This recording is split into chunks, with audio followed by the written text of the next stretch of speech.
Okay, so I was actually going to return this camera. This is like a month later, and I was past the return date. You know, upon taking a few more test footages of this, it is bad video quality, but the thing that really struck me was it was some of the best features I've ever seen on a portable, you know, video capture device, and it has the worst picture quality. I just couldn't understand that, but there's some really unique, innovative features on here, and it's such a shame that it's horrible picture quality.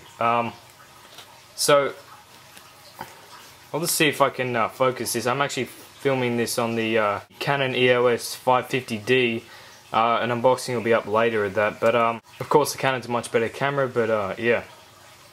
Anyway, these are all touch, right? Which I think is becoming pretty much a standard for the handheld cameras, I guess. And you've just got your record button, your play button, and your camera button, which is, you know, that's pretty good. You got your menu button. I'll actually turn it on.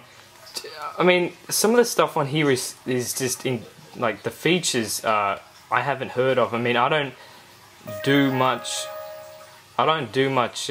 research into these handheld cameras, so I'm not, you know, the sharpest tool in the shed when it comes to knowing all about these type of cameras. But it's kind of the first time I heard of some of these features on these particular type, which I guess in the camera market would be comparable to a netbook. You know, it's not the best, but it does get the job done. So you have your record button here, and when you record it comes up with a noise like that.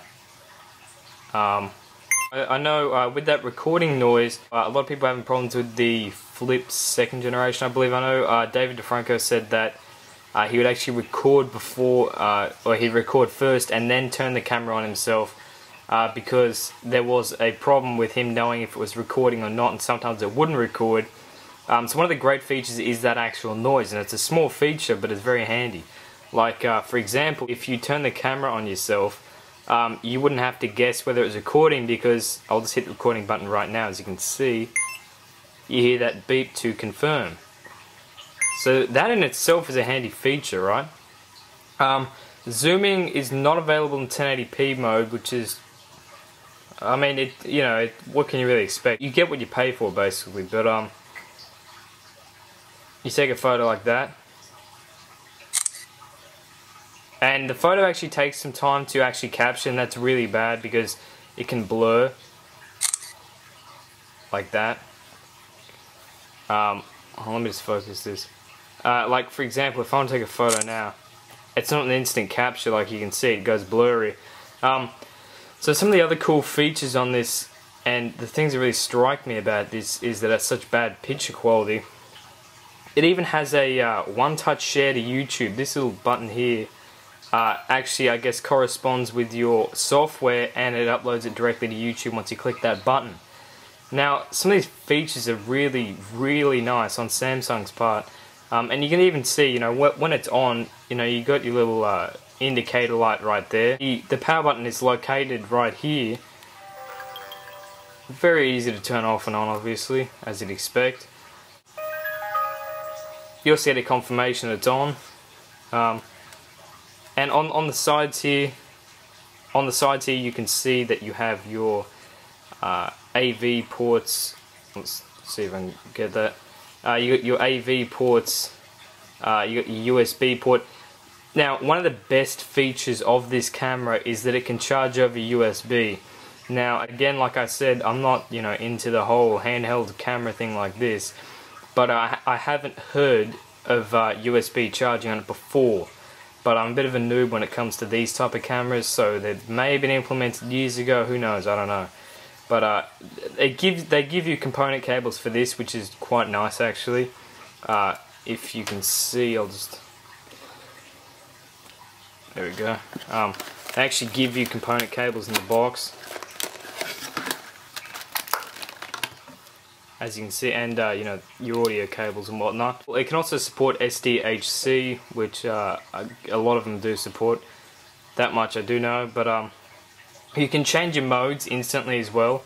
Like, for example, if I wanted to change it to 720p at 60 frames per second or 30 frames per second, whatever I want to do. Let's just say I want to do 720p. You can see that the frame rate's much higher, obviously, so that's quite nice. But you know, even here it's a bit pixelated. Low light video quality is it's decent. High light video quality, you would expect it to be good, but it's actually really faded and pretty bad. So yeah, that's another downfall. The minute I tested this, I was ready to return it to the store. It was really bad, but like I was saying, the features on this are pretty amazing for a $200 camera. It says it's 10 megapixels, I guess, in picture quality. But yeah, like I said, the one-touch sharing here, you got your speaker right here. Tells you there, full HD. It does support full HD. It's 10 megapixels, and the design is really nice, and it's actually ergonomic.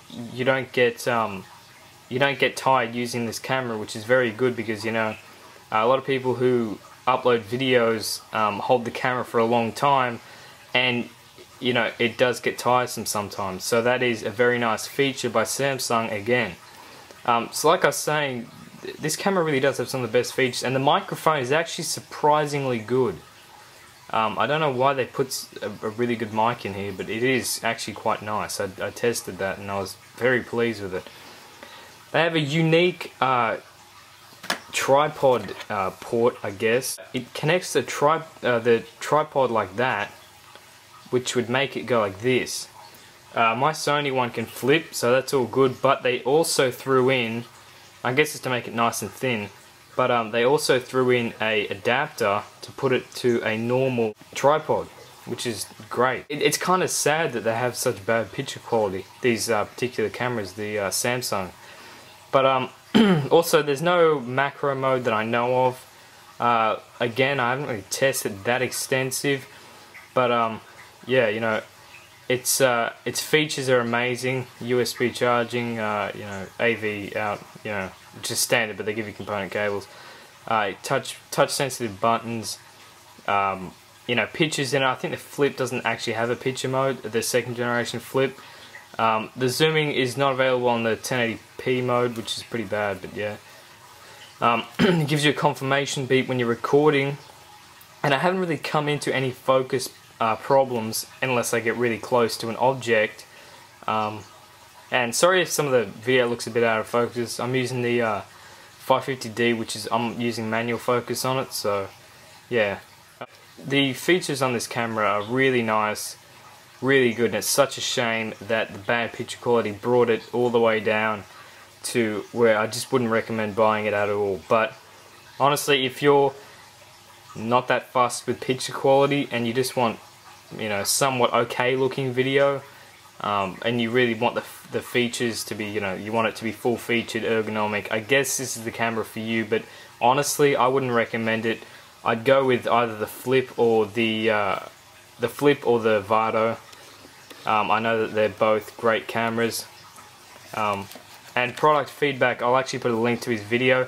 He did a really good test video of him driving, I think next to a Supra or something. But yeah, he did some pretty sweet test videos. He does some pretty cool videos, so you should go check him out.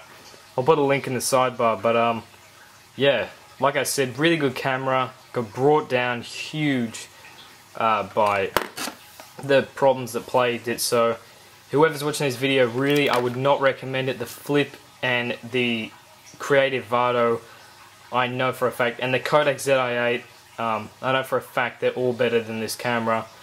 Maybe not in features, but in video quality, they absolutely destroy this camera. So yeah, I hope you enjoyed the video, and subscribe for more.